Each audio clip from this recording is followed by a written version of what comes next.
నమస్తే అందరికీ శ్రీమాత్రే నమః. అందరు బాగున్నారా? మీరు చూసే వీడియో వచ్చేసి మనకి శ్రీనివాస మంగాపురం వీడియో అండి. ఇక్కడ స్వామివారు ఎందుకు వెలిసారు అంటే మనకి పెళ్ళైన 6 నెలలకి నవదంపతులు కొండెక్కకూడదు కాబట్టి అగస్త్య మహర్షి కోరిక మేరకు వాళ్ళు ఇక్కడ ఉండడం జరిగిందనమాట.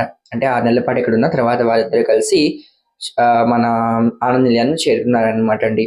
అగస్త్య మహర్షి ఉండే ఆశ్రమం వచ్చేసి మనకి తొండవాడ. తొండవాడ దగ్గరలోనే మనకి శ్రీనివాస మంగాపురం ఉందన్నమాట. ఆ తర్వాత వాళ్ళ యొక్క ఆనమాల గురించి ఇక్కడ ఒక దేవాలయం నిర్మించడం జరిగిందనమాట అండి. కొన్ని వందల సంవత్సరాల దేవాలయం చాలా బాగా జరిగిందనమాట.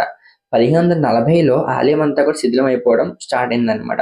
అప్పుడు చిన్న తిరుమలాచార్యులు అంటే మన అన్నమాచార్యుల వంశస్థులైన చిన్న తిరుమలాచార్యులు ఒక దేవాలయం అంతా పునరుద్ధరణ చేశారనమాట అండి. ఆ తర్వాత కొంతకాలం కూడా గుడి అంతా చాలా బాగా వైభవంగా జరిగిందనమాట. హైదరాలీ మన ఈ యొక్క దేవాలయాలన్నిటి మీద దండయాత్ర చేస్తూ వస్తున్నప్పుడు ఈ యొక్క శ్రీనివాస మంగాపురం అలాగే తిరుపతి మీద కూడా చేద్దాం అనుకున్నారనమాట. తిరుపతి మీద చేసేసరికి ఎందుకో కానీ హైదరాలీకి భయం పట్టుకుందనమాట. కొండెక్కడానికి ప్రయత్నించలేకపోయాడు. భయం పట్టుకుంది. ఆ తర్వాత కొంతకాలానికి ఈ కింద ఉండే దేవాలయం శ్రీనివాస మంగాపురం మీద కూడా ధ్వంసం చేయడం జరిగిందనమాట. పొగులమాత ఆలయం అన్ని కూడా ధ్వంసం చేస్తారండి. స్వామివారి విగ్రహం తప్ప మిగతా అన్ని ఆలయాలు కూడా ధ్వంసం చేయడం జరిగిందనమాట. స్వామివారి విగ్రహానికి మాత్రం ఎందుకు మొత్తం ఏం చేయకుండా అలా నగరాన్ని వదిలేసుకుని వెళ్ళిపోయారనమాట. అలా తర్వాత కొంతకాలానికి మళ్ళీ దేవాలయం నిర్మించడం జరిగింది. అండ్ ఇలా స్వామివారు ఇలా మనకి ఉండిపోతుంటే కాంచీపురం చెందిన సుందరరాజు ఆయన కళలో స్వామివారు కనిపించి ఈ యొక్క దేవాలయం అంతా కూడా పునరుద్ధరణ చేయమని చెప్పారనమాట. అందుకే అప్పటి నుంచి ఇప్పుడు మనకి శ్రీనివాస మంగాపురంలో స్వామివారి ఆలయం మనకి బాగా కనిపిస్తూ ఉంటుందండి.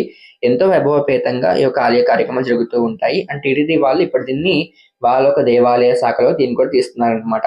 ఇప్పుడు మనకి స్వామివారి అయితే పూజలన్నీ కూడా చాలా బాగా చక్కగా జరుగుతూ ఉన్నాయి. ఇక్కడ ఉండే స్వామివారు వచ్చి మనకి కళ్యాణ వెంకటేశ్వర స్వామి, ఆయనకి వెనకాల ఒక కోనేరు కూడా ఉంటుంది. ఆ కోనేరులో స్నానం చేసి స్వామివారి దర్శనం చేసుకుంటే కళ్యాణం కాని వాళ్ళకి కళ్యాణం అవుతుందని చెప్పేసి అక్కడ ఎంతో మంది చెప్తూ ఉంటారనమాట.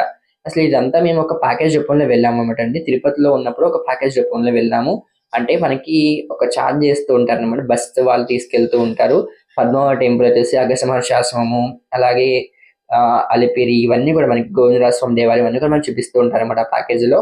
సో అలా మేము దర్శనం చేసుకోవడం జరిగిందండి. సో ఎవరైనా వెళ్తే మీరు అక్కడికి వెళ్ళండి. వెళ్ళినప్పుడు మనకి అక్కడ తెలుస్తుంది అన్నమాట. శ్రీమాత్రే నమః. జై శ్రీరామ్.